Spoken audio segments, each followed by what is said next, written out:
Ces manifestants dénoncent la mort de Richard Brooks, un jeune Afro-Américain de 27 ans. Il a été abattu vendredi dans le stationnement d'un restaurant Wendy's, où il s'était endormi dans son véhicule.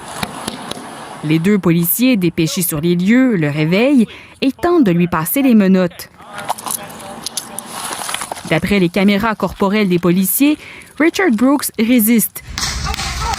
Il se sauve ensuite avec un pistolet à impulsion électrique qu'il pointe en direction des agents avant d'être tué.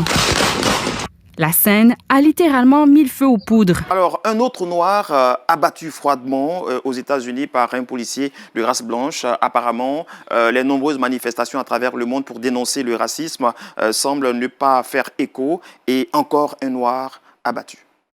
Mais écoutez, Franck, je voudrais d'abord dire à nos téléspectateurs qui ont été choqués par ma prise de position il y a 15 jours de cela, de leur dire que je compatis avec ce qui se passe.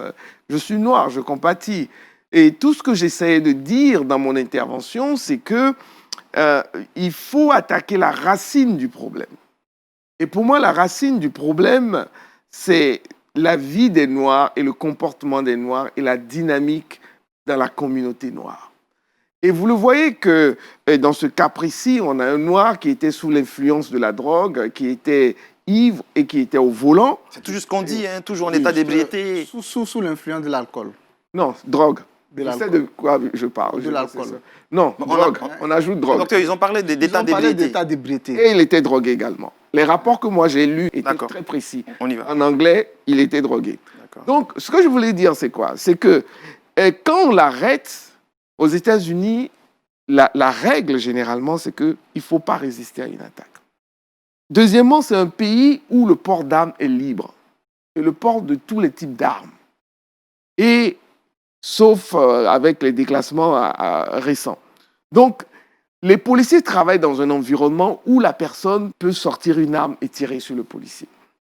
Mais par contre, les deux problèmes aujourd'hui pour résoudre de manière durable cette situation, c'est premièrement que, comme les Chinois l'ont fait, que la communauté noire se remette en cause et puisse résoudre ce problème de gang, de drogue au sein de la communauté noire. Ce que les Chinois avaient fait dans les années 70, ils ont créé des chefs de communauté qui sont arrivés à mettre au pas les gangs et à pouvoir instaurer un certain ordre dans les communautés. C'est ce travail que les Noirs américains doivent faire pour qu'on réduise, parce qu'ils sont la minorité, ils sont à peine 10%. Vous qui êtes aux États-Unis, vous qui vivez aux États-Unis, comment expliquer que c'est tous les jours les Noirs qui sont accusés dans ces situations? Parce qu'il y a un système de gang.